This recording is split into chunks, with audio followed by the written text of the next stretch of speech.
Have you ever been working in Excel, entering a long designation in one column and an admission number beside it, and the column is just too narrow to display everything?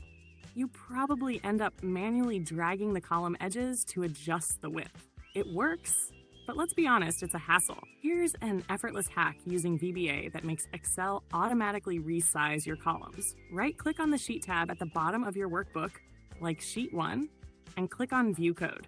This opens the VBA editor for that specific sheet. Once you're there, type this one magic line, Cells.EntireColumn.AutoFit.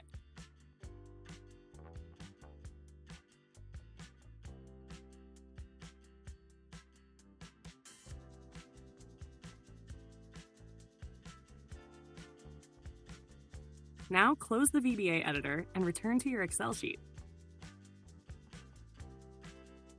Watch your columns adjust themselves perfectly to fit the content, no matter how long or short. It's quick, easy, and eliminates the need for manual resizing. How cool is that? VBA makes Excel so much smarter.